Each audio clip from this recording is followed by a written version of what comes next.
Grateful day, everyone. This is your girl Zenobia Queen Jackson, Christian life coach and podcaster. And today, as promised, I have with me a guest, Mr. Philip Gibbs from the UK. Let me bring him on. Whenever I invite guests to Creative for Greatness podcast, it's because I see the greatness that's inside of them and I want to be able to share it with the world. And so I'm going to bring him on. Let me see. There you go. Hey Hello, Philip, hello. how are you? I am really good, thanks. How are you? I am doing great, Philip. I am doing great. So I met Philip about maybe a week ago, just a week ago.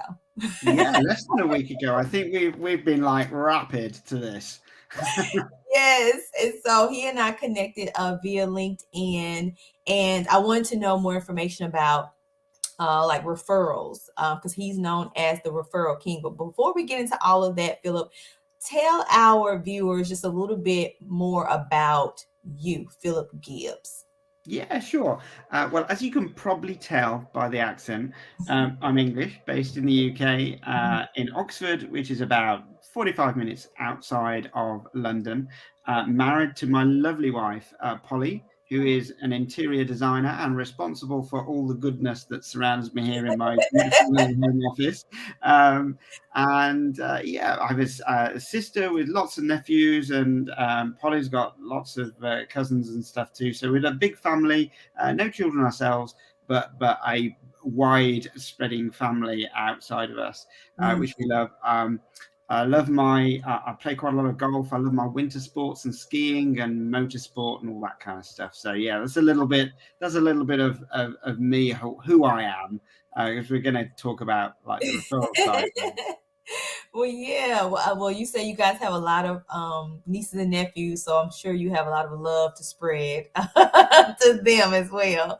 But yeah, so like I was saying earlier, Philip, when you and I met and just the information that he was sharing with me about referrals, it was very eye opening because being in business as a Christian life coach, and not really taking full access or the opportunities to expand my business, to let more people know about, who I am and what I have to offer. And so just listening to you, Philip, I just saw like what you were doing, and it was just great. Like taking something so simple, but yet being able to like just it was just mind blowing. Like this is something great. This is something that more people need to know about. They need to know about you. They need to know they need to know more about what you do and how to get in contact with you, because as business owners, we want to, or entrepreneurs, we don't want to work hard. We want to work smart, and I Most. think what you have to offer is perfect for that. So let me ask you this first question. So do you consider yourself a business owner or an entrepreneur? Oh, definitely an entrepreneur. So I think there's a clear definition between the two, really. In that, I don't. By the way, I should start by saying I don't actually think one is better than another at all, because I know that sometimes people think that entrepreneur is more, prolific than business owner, but. Yeah. Um, for me, entrepreneur, because I think when you have like multiple business interests, Mm-hmm. um, which I do, I think that's more of an entrepreneur. I also think there's massive power in being really singularly focused, around one business and being a business owner. Yeah. So I don't believe in this like kind of sort of like one is better than the other. Yeah. But me, definitely an entrepreneur, multiple business interests, and I think that's part of the value that I can bring, and hopefully to some of the guests that are listening and tuning into this, because it's the for me it's about like a breadth of experience as well as a single deep knowledge in a particular topic, Mm-hmm.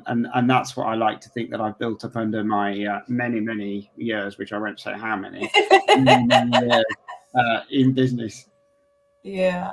And I'm glad you made mention of our viewers, because if we have anyone, make sure in the chat send your questions, your comments, and even send where you're from. I'm here in Mississippi, and Philip is all the way in the UK, so we would love to hear from you all. If it's a replay, hashtag replay, and still post your questions and your comments that you may have with Philip, and I will definitely be able to share that with him. So 100%. Philip, when did the light bulb, for lack of better words, come for you in regards to the power of referrals?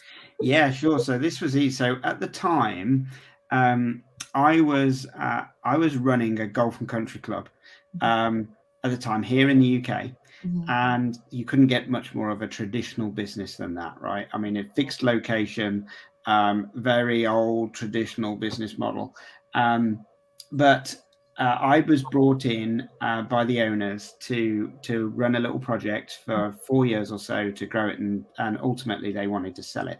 Mhm. And one of the first things I did was say, well, look, we've got these 800 people that spend money with us all the time. They're our members. Why don't we ask them if they know of anybody else who would like to come along and either play golf or, dine in the restaurant or host their daughter's wedding or host, their son's wedding, whatever it might be. However, we'd got multiple ways we could make money at that Yeah. at that time, and yeah, we did really well out of that, just by simply asking those that Mhm. we served really well already Mhm. if they knew of anybody else that would like to come along. Yeah. Lots of businesses don't do that, and that we're all maybe a bit scared about what we might get back if we ask, or feel a bit needy if we ask. But I Yeah. mean, I'm a big believer that, look, if we're in business, we're here to serve as many people as we can, and we've got a duty to serve as many people as we can.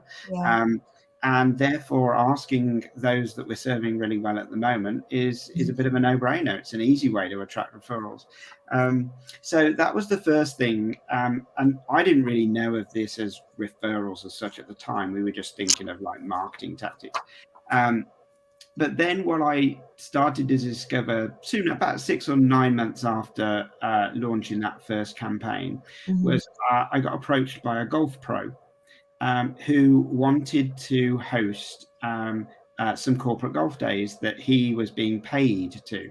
And I Mhm. was like, oh, that's interesting. So here's my one guy that's going to bring me a group of 50 or 75 people. Uh-huh. And at the time, like, I'm going back to 2004, 5, 6. So influencers weren't a thing. Like not like we know them now, right? Yeah.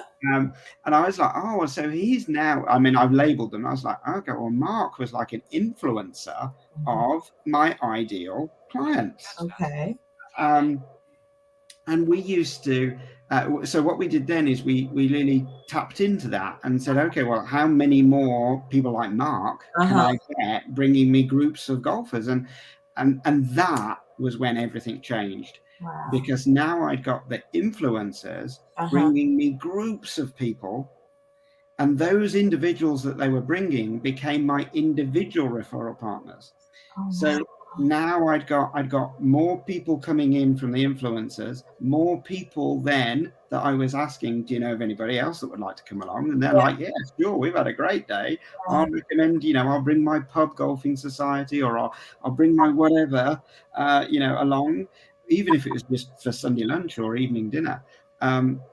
Everything changed on the back of that, and to the point where we stopped all other marketing at the time, and all we did was just double down on getting really good at getting influencers to bring us clients, and those clients that they brought us, making sure they had a most amazing time, and making sure we asked them if Yeah. they knew of anybody else that would like to come along as well. And we just doubled down on that, and literally Oh we my God. quadrupled it in 3 years. Oh my gosh. I know people are listening, because I know for myself, when I think about marketing and running ads, man, like my head hurts. Like the anxiety of all of that, but just simply asking people, hey, do you have friends that, would like to be a part of what we're doing over here? And something that you said earlier, Philip, about it's our duty to serve. So Yeah. in a sense, it's like it's a disservice if we don't ask that question. Do you know someone that could benefit from what we're doing over here? It's a disservice to the people that could potentially become clients or customers of ours. And so referring, oh my God, so y'all see the power in that. Just a one simple question. Hey, do you know? Do you know some more people that can benefit from what we're doing over here? So I remember when we talked, you gave me two different examples of how the referral system worked. Do you mind sharing that? Yeah, no problem. So the first step really is, we want to. Most businesses aren't particularly easy to refer. Mm-hmm. So as a business owner, we want to make sure that we're as easy to refer as possible. Okay. And when I say most businesses aren't easy to refer, it's because, yeah, a referral isn't straight to a sale, No, it's right? not. Yeah, are the people that we want to refer us, if the only thing they can present to the people that they think would be a good fit is, oh, we'll book a call with so and so, they'll tell them what you do, then it's too close to a sale. So Mm-hmm. what we need to do is create something that I call the really easy referral. And we want our referrals to be value add and kind of like conversational. Got Okay. it. Mm-hmm. So, as an example, in our business, we have a quiz. Now, it doesn't have to be a quiz. I'll come up with some other examples later on. But we have a quiz that takes people through 10 or 12 questions and just helps them work out where they are in their business right now and roughly what they should do to start getting some referrals going in their business. Uh-huh.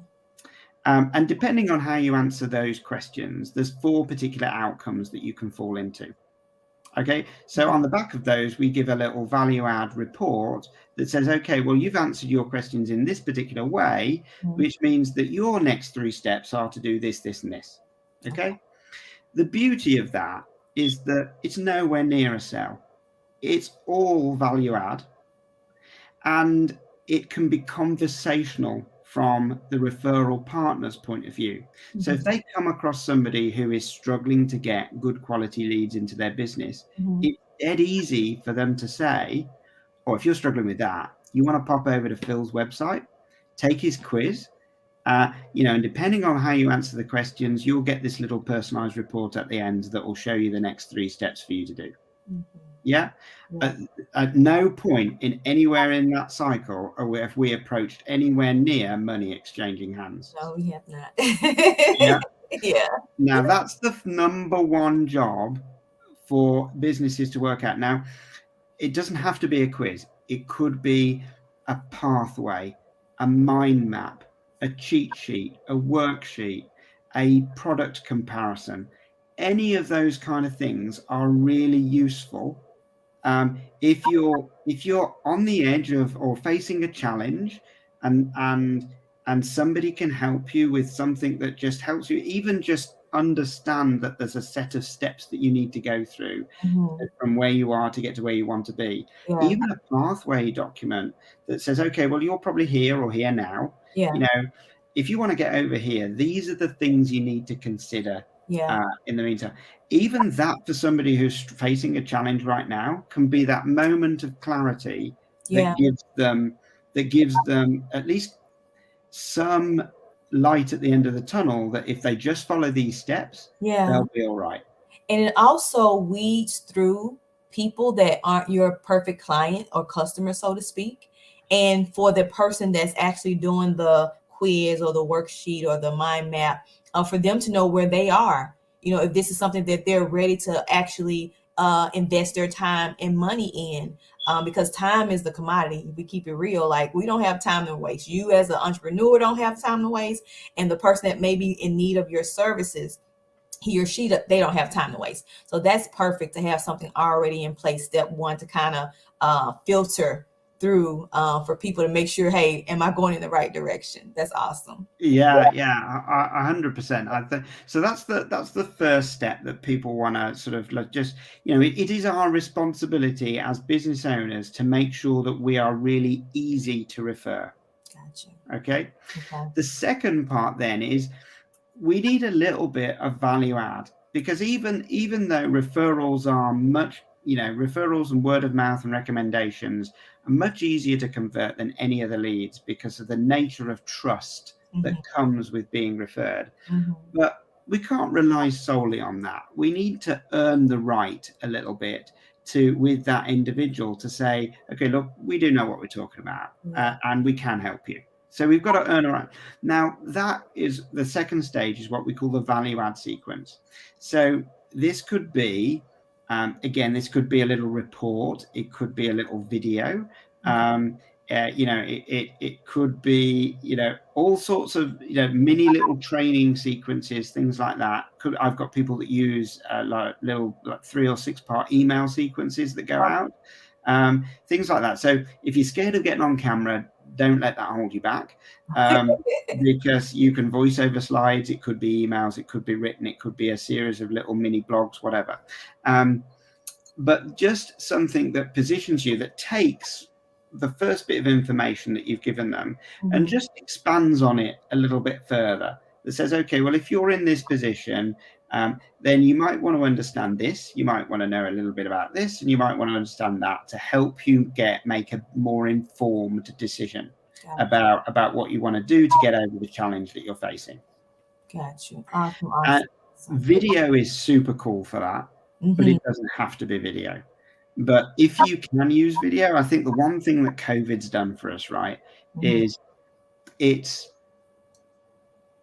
brought a more real approach to how people show up in the world. It's not about, am I in a professional recording studio and do I look like I'm just about to do the news? You Yeah.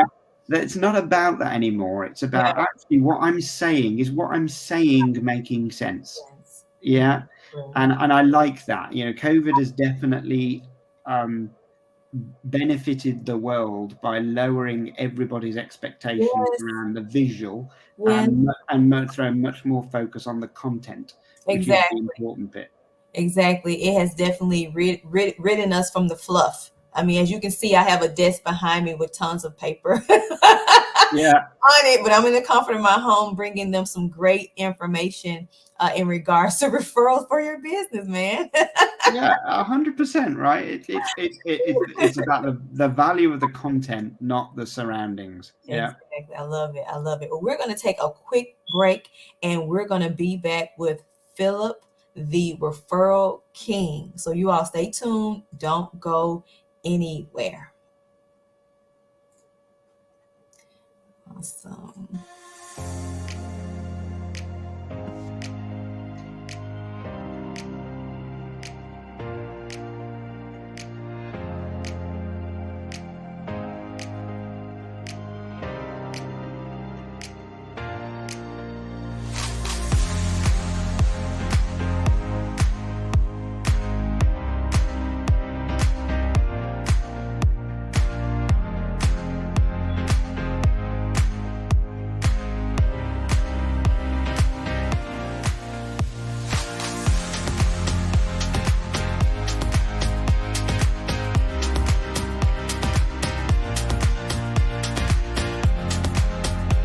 This time, I want to share some information, Queens, for a retreat that will be taking place on May 11th through the 14th. It's the Walk Tall Soul Care Retreat.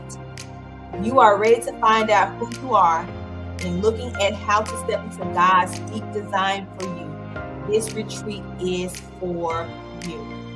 If you want more information, simply go to walktalelevation.com/walktall/retreat for more information.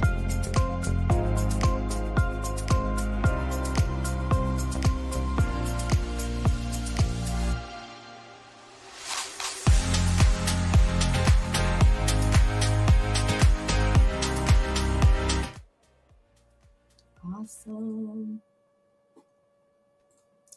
All right, so we're back now with the king of referrals, Mr. Philip Gibb. All right, Philip. So I have just a couple more questions for our guests, those that are watching us on this evening. how has, and I think you kind of already answered this question about how referrals have benefited you within your business. And I'm at this time going to share some information because I know you all need to get in contact with Philip. This is all of his information. You have LinkedIn, his personal website, even his company website as well. If you're watching this in the replay, make sure you post hashtag replay. I also would like to share his boot camp referral funnel information. I have definitely went to the website, and I feel like in the future I will be working alongside, well, he'll be at least assisting me with my coaching business. Philip and I talked briefly about BNI. For those that may not know what BNI is, it's like a chapter of different referral type of networking that you do in your city or your state. And so I'm in South Haven, Mississippi, but I recently joined the Memphis chapter here in Tennessee, Memphis, Tennessee. And that's just kind of like on a local scale. But share a little bit more about the difference between BNI and what you do, Philip. Yeah, sure. So look, I think relationship capital is the most important thing we have in business, and whether you're making those connections on a one-to-one basis or a one-to-many basis, I think it's really important. So I wanted to say that first because I started in BNI in Oxford, um, and whilst I believe that what I've grown this into and what I've created this into is a much more scalable system. I want people to be perfectly comfortable that like, you know, spending time at networking groups is a really good thing to do because relationships will always serve you well. Yeah. Um, but using the power of the internet, just like Zenobia and I, you know, we met on LinkedIn. She said that at the start. You know, we met on LinkedIn. We've had a Zoom call. We're now on here doing this for you guys. Yeah. You know, we want to use the power of technology and platforms and communication systems that we've got these days to just think about like the world is such a small place now from a communication point of view. We can be anywhere in the world in a matter of minutes by any of these platforms that we've talked about today. And I want people to start thinking about, I guess my mission is to start thinking, okay, well, who else in the world, you know, has the ear of my ideal clients? You know, where do that, we call them watering holes. You know, where do your ideal clients go and hang out together? Where do they go to, you know, not necessarily drink, although it might be drink, who knows? But where do they congregate? And Yeah. who has their ear when they're congregating in those places? So it might be, for instance, it might be that they tune into podcasts or YouTube channels, or they might follow certain people on social channels, or they might be members of certain Facebook groups or LinkedIn communities, or they might go to physical events Yeah. and exhibitions. You know, there's loads of places where our ideal clients tend to hang out and congregate together. And then what you want to look for is who is the facilitator of that that community, because those are the people that become your ideal referral partners. And if we just invest a little bit of time and maybe switch a little bit of time from the time that we're investing into our one-to-one networking to thinking about, well, if I could connect with that person who runs this community, you know, Yeah. and invest the time just in a different way, Yeah. because if we get that, if we open that door via one-to-one work, then actually we're going to be opening a door to a flood of many referral opportunities.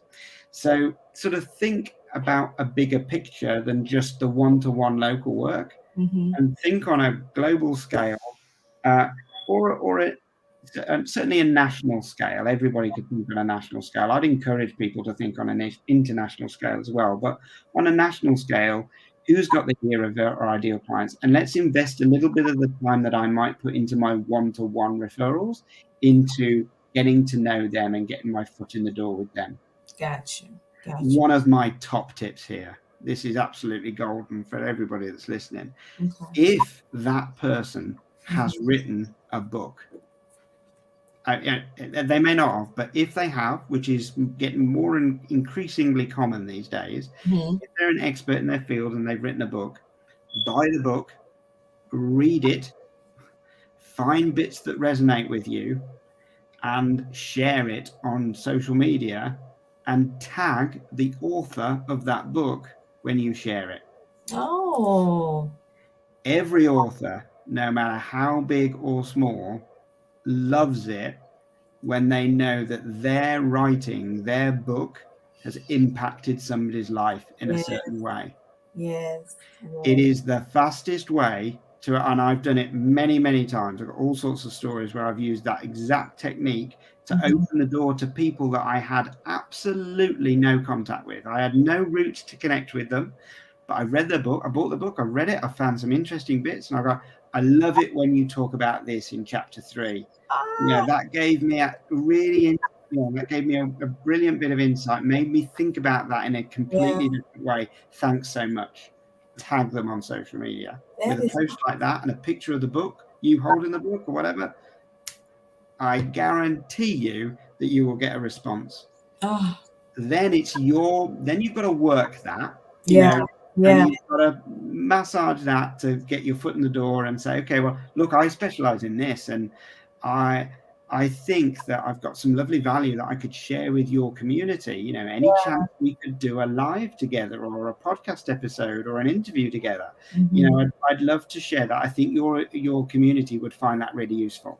Yeah. That Yeah. is that is useful because I have a lot of women that I know and men that are authors. Myself, I am an author. So we're gonna get together offline about that. I love that. I absolutely love that idea. Thank you for sharing that amazing tip with us. Yeah, it's golden. Honestly, I don't normally share that on podcasts, but or YouTube interviews, but I would today because it's honestly it's such a guaranteed way to get somebody's attention. Yeah, awesome, awesome. Well, we are about to close, but before we close out from this podcast, Creative for Greatness podcast, I asked you what your favorite quote was. You Yes. told me that your favorite quote is "Success leaves clues" by Jim Rohn. Why is that your favorite quote? Yeah. So in my early days in business, like, and I think a lot of people do this, like I didn't look out for clues. I thought I needed to do it all myself. Mm-hmm. Um, I'm a pretty determined guy, so I just buckle down, work hard, find a way, get creative. Just work my way through it. And then a great mentor of mine, my very first mentor, a chap called Larry Martin. Um, when I realized I needed a mentor, because I didn't at the start, I didn't realize I needed one. Yeah. And one of the very first things he said to me is like, look, why don't you just model what's working for others? Success leaves clues. And he was the one that introduced me to the quote, and I was like, oh, do you know what? That's actually quite smart. Mm-hmm. Let's look at others and how they've created their success, Yeah. um, and look at, like, okay, well, what did they do and how did they do it? And it doesn't matter how iconic that individual might be now. What you want to do is look back to when they were just a couple of steps ahead of you, where Mm-hmm. you are now. If somebody is a multi-billionaire and we're not, then that's a big leap, right? But Yes. every billionaire made their first 100,000 or made their first 50,000. Mm-hmm. What we want to look back to is what were they doing when they were just a step or two ahead of me? Mm-hmm. How are they doing it? How have they taken that forward from there? Yeah. Because success leaves clues. It's a very true quote, and you've just got to tune into that, and then you can model what's worked for others, and put your spin on it. Exactly. You can always tweak it. You can always, as my mom would say, how she said you would chew the meat, spit out the bone. Yeah, that's it. Yeah, So whatever works for you, take it, learn from it, glean from it. And whatever doesn't, set it to the side. absolutely. I love that one. Yeah, that's a southern one there. Well, Jim, I mean, Philip, I appreciate you so much for being with us on today, Creative for Greatness podcast. We're going to continue to support one another. Once again, I'm going to put your information here so everyone can see it. If you're watching the replay, go back, #replay. But these are the many ways that you can reach out to Philip Gibbs. He is a man that is just passionate about people and wanting to make sure that we do not overwork ourselves. There is an easier way, people. There is an easier way to be successful within your business or even as an entrepreneur. And like he stated earlier, his favorite quote, success leaves clues. So I thank you so much. And we'll be hearing so much more from you. I'm so sure of that. Well, thank you so much, Zenobia, as well. I've loved being on here and sharing bits with your community, and I love the look of your retreat too. Hilton Head is one of my favourite places in America. I absolutely love it. Yeah, for anybody that's on the fence about that, I would definitely get out there. Hilton Head's awesome, and I know that what Zenobia would share with you during that is going to be really killer too. So good luck for that event in May. Listen, I'm going to email you so you can share it with your wife. How about that? Yeah, sure. She could come and hang with us for the weekend. All right, we'll Do talk that. to you soon. Cool. Love it. Take care. Bye bye. All right, bye-bye. Awesome. I'm so excited and so grateful for Philip to join us today. Like I said, when we met just a week ago, I could tell that he is passionate about helping people, and the knowledge and the insight that he has, he wants to share with the world. And so those are the type of people that I like to have on my podcast, because those are the people that are indeed created for greatness. Until next time, I'm your girl Zenobia Queen Jackson, and we'll be seeing you soon. God bless.